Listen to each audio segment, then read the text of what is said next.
doing, everyone? I'll be Weisfogel coming to you with another Happiest Dentist tip. So today's tip is all about new patients and advertising. What are you doing to bring new patients into your office? How is your office running?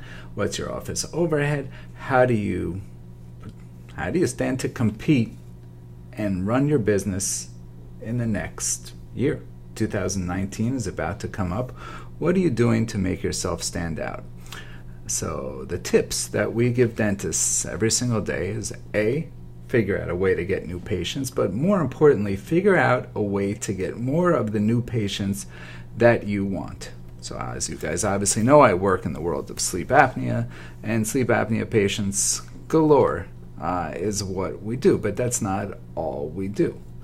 We work with general dentists who have general practices, all of whom are looking to support that general practice too. Our goal, get them more of the procedures they want. What are you doing today to advertise? What are you doing to build your practice? We meet dentists all the time, all of whom want to do better, but not all of whom are ready to do what it takes to make a difference. Are you ready to do what it takes to make a difference?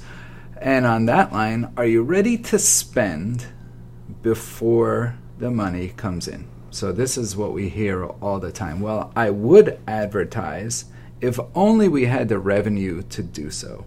If the revenue was coming in, then we could use that money on advertising. Tip for today, change the thinking. The thinking has to be the opposite. Advertising brings in patients. So way back when I was working with a dental marketing group, one of the big groups that's still out there today, and there was not a big group of us, small group, maybe 10 of us, most of whom would get up there, and when they would talk about what's going on with their practices, some were doing okay, some were doing better than the others, some were using internet, some were using print, some were using radio, some were using TV, some were using direct mail. People were trying different things.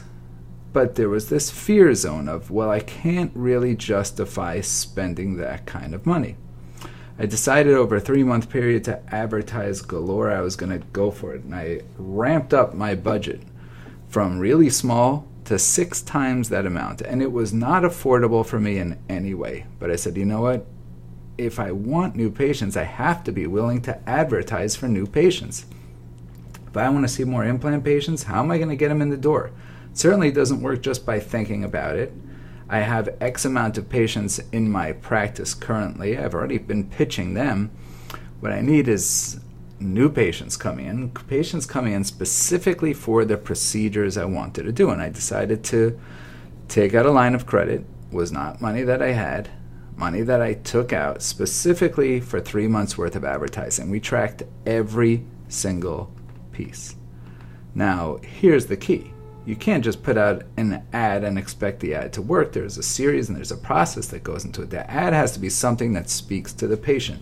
It can't be the typical dental ad of, well, here's me, Dr. WDDS, and here's the procedures that I do. Or here's a free cleaning coupon coming for that. That might work. But what you really need is targeted marketing that speaks to the patient, that brings out an emotional response on them. When you're going to spend that way, track it, make sure those ads work, and then take those ads and put them into different mediums. Take those ads and put them into print. Take those same exact ads, put them into radio, put them into postcards, direct mail, SEO search, whatever it is that you want to try. Realize this. You're going to have to spend before the money comes in. It is counterintuitive to dental thinking, but really works. So what did I do in that 3-month period? I put out 3 months worth of ads, spent way more money than I ever had, and had the 3 biggest months of my dental career to date. And then I realized, obviously, if I spent smartly, the money would then follow. The patients would then follow. The procedures that I wanted to do would then follow. This was just one of the steps on the way to bringing my career to where I wanted it to be, where every day all I did were the procedures I wanted to do.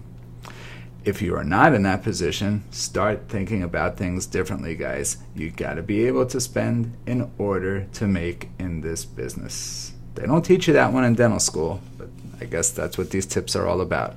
Have a great day, everyone, and speak to you tomorrow.